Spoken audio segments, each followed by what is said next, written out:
Game with Cork City manager Richie Holland. Richie, I'd imagine you're massively disappointed after that result. I suppose that's the only way you can be after that. Yeah, devastated. You know, I felt the lads put in an energetic performance. You know, they were in the first half. There was probably a little mini period where Pat started the game and we cleared one, I think, off the line, or there was a save there, and from the resulting throw-in, we're not switched on and caught again from across the back post, and it was disappointing. But I thought we actually started the first few minutes okay, and then after their goal, I felt that we created more than enough to be ahead of half time. The mind say kind of still being behind, you know. And when you come to these games, it's that killer instinct, you know, you need to have, you know, you need to take it. In fairness to Pats, the second goal there comes from another throw switched off, and the boy Cardy's finished it well during the rebound. Yeah, it is, you know. But that's the difference, really. Like, you know, like that's a half chance, really, you know, because it's a hard technique, and he's kept it down well, and he's finished it well, you know. So.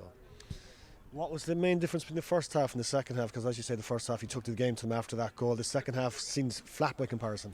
Yeah, Pats went into 2-1 in midfield, so they were a little bit more defensive. I thought first half we exploited the spaces, you know, on the sides of Lennon. You know, I thought like Ben got into good pockets and he was able to drive into those spaces. I just think they tightened up a little bit defensively, and they probably were a little bit more structured defensively. For us, then it was kind of more about us kind of, you know, on our sets and, you know, in wider areas having a bit more quality. I just felt that we didn't keep the ball alive from second phases, from sets and stuff like that, you know, enough, and that was probably the difference. I needed to get the Shed involved in the second half. It probably was a little bit there was a lull in the game probably in the midway through the second half. That's why I made the changes. I just was hoping that the lads who would come around would make a difference, and look, the lads gave it their all at the end of the day, you know.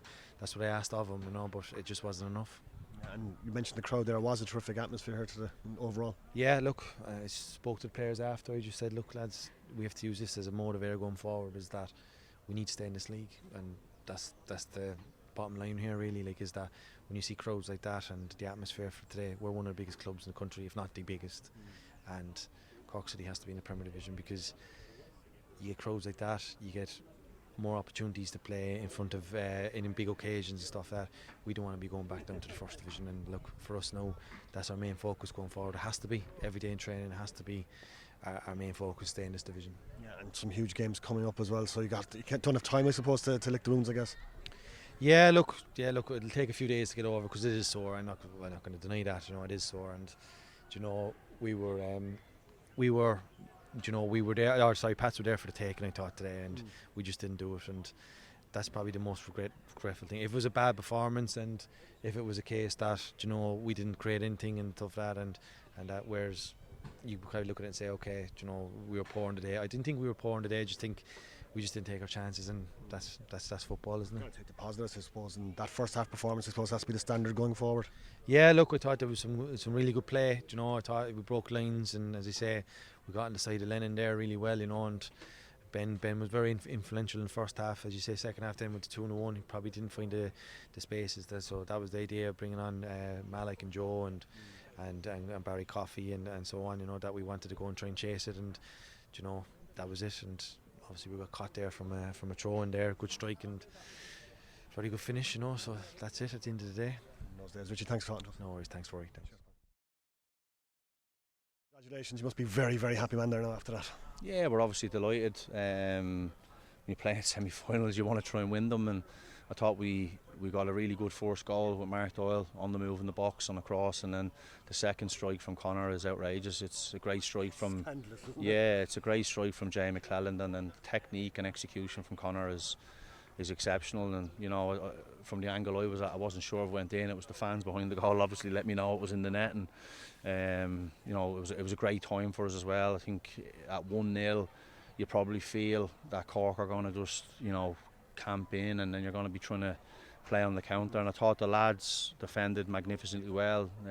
Joe Redmond, Dave Norman, Jay McGrath, when he came on, had an outstanding tackle, you know, to stop a shot. And you know, I think fullback Santo Breslin ran his socks off. Ryan McLaughlin's been out injured for a number of weeks and come straight back in, and you know, had to come off a cramp. So I think the work rate from the players and everything they put into the game today. There's a lot of them are struggling with illness as well. You know, I think Adam Murphy overnight struggling with illness. Chris Forrester's still as well struggling. So you know, they put in an absolute shift, you know, and I think just delighted to be in a cup final and something to look forward to now after the league campaign finishes. Cork City certainly bought it in the first half after that goal, not so much in the second. What did you change at half time?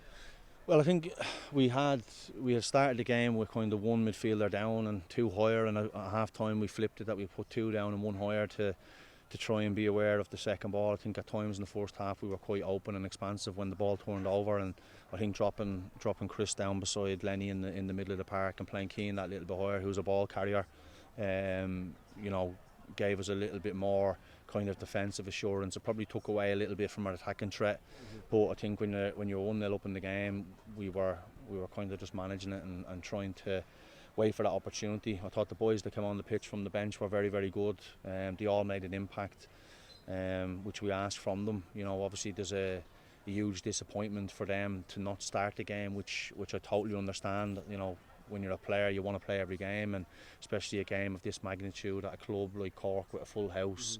You know, the lads all want to play, they're all itching to play, but unfortunately my job, I can only play 11, I can only start at 11, you know. So I think the boys that came on, there was no disappointment from them that didn't play. It was everyone pulling together to try and get through, and you know, delighted for Conor Carty, as I said, with an outrageous goal as well. You had a tremendous travelling support here today. What does it mean to St Patrick's Athletic fans to be in the FAI Cup Final? Yeah, well, look, I think they've been magnificent all year, right from the, you know, probably from since I've come to the club. You know, I think when the club won the cup in 2021, you know, it gave a huge lift to everyone in Inchicore, and you know, I think the fan base has been fantastic for the couple of years that I've been here, and I think this year in particular they've been outstanding. They followed us, especially in the cup. You know, we've not had the privilege of playing at home in front of our own fans, and they followed us all over the country at great expense. You know, it's not cheap to come down to Cork 2 weekends in a row. We had a great support here last week, and then even this week then we brought probably double that support down, and you know, the expense that comes in with it, the fuel and travelling on, staying overnight or whenever. I know there's a few that stayed overnight, and so now I'm delighted for them. It gives them something to look forward to. We've obviously got 4 massive games in the league that we need to take care of first, and it gives the players a huge occasion to look forward to in November, that, you know, everybody, it keeps your season kind of ticking along nicely. And we've got a massive game now in a couple of weeks against Bohs, that we need to try and go through and win that, and try and give ourselves the best chance of qualifying for Europe in the league before we go into the cup final. That will be a nice little dress rehearsal for the cup final. It's going to be a proper cup tie, Dublin derby, a Pacta Viva. It's going to be magic. Yeah, I think you know, it was a very, very well supported game a couple of years ago when Pats and Bohs played in the final. So I think both clubs have made massive strides in them 2 years, and they're in a much probably healthier place than they were then. So I would imagine it will be an even bigger crowd that comes through and watches the game, and it'll be a great occasion, as you said. But it's something that we can try to park, as much as we'll enjoy the day and the night and all that. We'll definitely park it, you know, next few days with over the international break, and then full attention turns to going to Dalymount and trying to pick up 3 points. John, congratulations, best of luck in the cup final. Thanks very much. Thank you.